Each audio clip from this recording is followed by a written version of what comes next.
Hey, what's up guys? Coolio Vids here, and now it's for another episode of Why I Don't Review Comics. Yeah, today we're going to be reviewing Deathstroke number 15 and 16, because probably no one else reads these books but me. I actually haven't started reading Deathstroke up until 15 and 16 because like the first, I think, arc was written by some guy, I don't know who he was. And then the rest of the book was written by Rob Liefeld. Yeah, the guy who made a parody of Deathstroke, Deadpool, was writing Deathstroke. Poorly. Anyways, this has a new writer, Justin Jordan.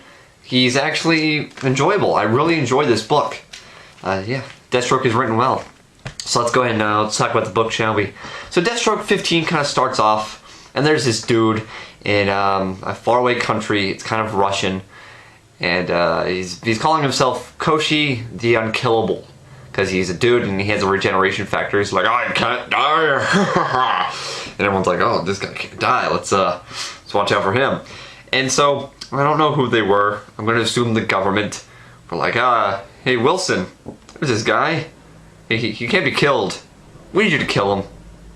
Yeah, pretty much, because there's like minerals in the ground.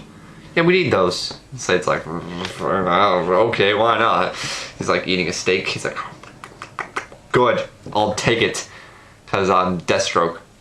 He's like, alright, thanks man, you got this. So he goes over to the country, and he sees the unkillable man. He's like, this guy, he's an idiot. I'm gonna take him out. And so he like shoots him in the head with a sniper rifle, but that doesn't kill him. But Deathstroke, he's smart. He's like, I knew that wasn't gonna work. And so he goes in there, and basically as he's fighting him, and the unkillable man's kind of, you know, he's winning obviously because he's the unkillable man. He's winning. And Deathstroke is secretly kind of like watching how he fights and seeing what he does and what's going on. And in that fight he realizes, yeah, I know how to kill this guy. I know how to kill the unkillable man because he's Deathstroke. And then issue 15 ends with him like getting blown out a window. Now on to issue 16. Issue 16 he picks right up where that left off. English, it's not the greatest language. Well, it is. I just don't know it too well. Yeah. Anyways. So he comes up and he's like, oh man, I know how to kill the unkillable man. And he goes to the freedom fighters, basically, their group of rebels. And he's like, how are we going to kill the unkillable man? And he's like, you're going to do it. And she's like, oh, what? I don't know how to kill the unkillable. He's like, well, too bad. Hold on, I'm Slade. Well, too bad.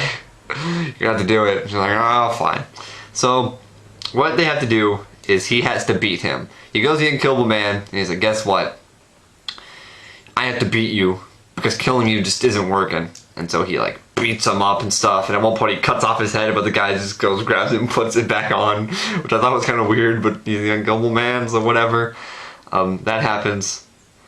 He's fighting stuff, and at one point, like, the lady stabs the Koshi in the chest. And then a bunch of all the other townspeople come in, they're like, yeah, they start stabbing him, and they're all like, yeah, we're stabbing him. The guy's like, oh, dude, this is painful. And Deathstroke is just like, oh, no, guys, step back. And he gives him a gun. He's like, hey, buddy, guess what? You can either shoot me, or shoot her, or someone, or you can shoot yourself and end this pain. If you've been watching Arrow, this may sound a bit familiar. Granted, issue 16 came out before that episode of Arrow, so I'm going to give them the benefit of the doubt. Then again, maybe the episode was written first. I don't know. We'll never know. But either way, that happened. And so the guy's like, I'm Koshi, and he shoots himself. And Deathstroke's like, well, that's the end of that. And he gets a text message, and it's like, oh, people are trying to kill me. I'll be right back. And then it goes, you know, it's over. A really good book. It's written well, Deathstroke. I would say if you enjoyed Deathstroke, you know, Slade and Teen Titans, you know, the anime-ish cartoon, you would enjoy this. It's very Deathstroke being tactical. It's him playing it smart.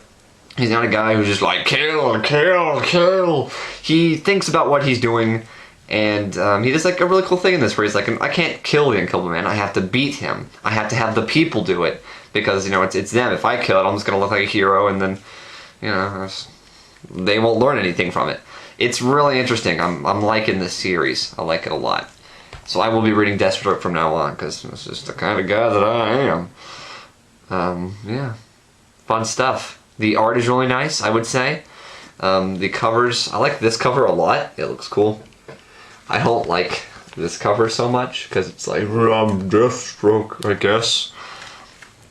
Slade looks good as Slade. It's better than Liefeld, I'll say that. I would give these books a, let's see,